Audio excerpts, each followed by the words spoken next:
से जीना चाहता है उसे याद रखना चाहिए,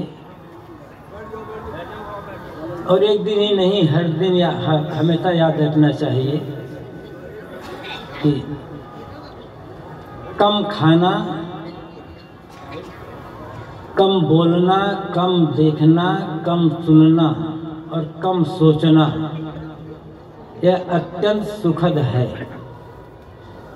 और कोई भी व्यक्ति इसका अभ्यास करके अनुभव कर सकता है। पारमार्थिक उन्नति के लिए, आत्मिक शांति के लिए ये जरूरी है ही, व्यवहारिक जीवन में भी कम बोलना, कम देखना, कम सुनना, कम सोचना सुख का ही रास्ता है। कम खाने से पेट साफ रहता है और इंद्रियों के संयम तथा कम सोचने से मन साफ रहता है, और पेट साफ है और मन साफ है तो शरीर में भी रोग नहीं होगा, मानसिक रोग तो होगा नहीं। गुरुदेव जी का सूत्र ही है, पेट खाली और मन खाली वह आदमी सौभाग्यशाली। तो पेट खाली का मतलब ये नहीं है कि हर समय भूख कहीं अनुभव होता रहे। जो आदमी संयम पूर्वक खाता है, थोड़ा सा कम खाता है,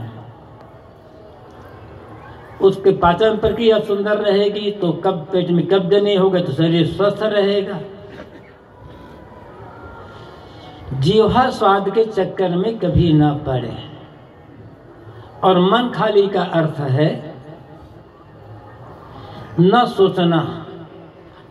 व्यवहार के लिए सोचना पड़ेगा, लेकिन उतना ही सोचे, वैसा ही सोचे जो आवश्यक है, अनावश्यक न सोचे।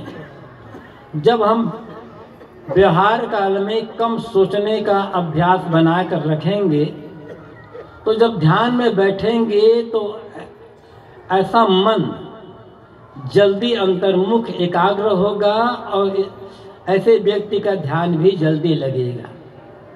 जो आदमी बराबर बेकार बातें सोचता, अनावश्यक बातें सोचता रह जाता है, बेकारी बातें सोचता रह जाता है, ऐसे आदमी का मन न तो जल्दी एकाग्र होगा, न अंतर्मुख होगा, न उसके ध्यान समाधि लगेगी। तो शरीर से स्वस्थ रहने के लिए और मन से भी स्वस्थ रहने के लिए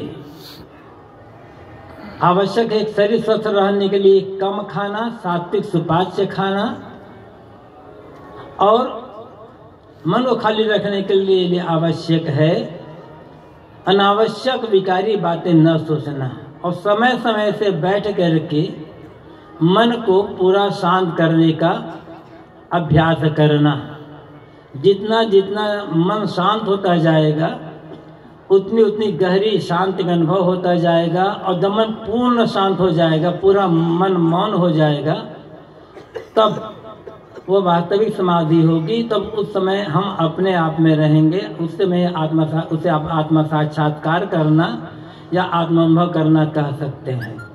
तो इसलिए हर आदमी को अभ्यास बनाकर रखना चाहिए कि कम खाना, कम बोलना, कम देखना, कम सुनना और कम सोचना, यह शांति सुख का रास्ता है। इससे व्यवहारिक जीवन भी सुंदर बनेगा और पारमार्थिक उन्नति भी हमारी होती रहेगी।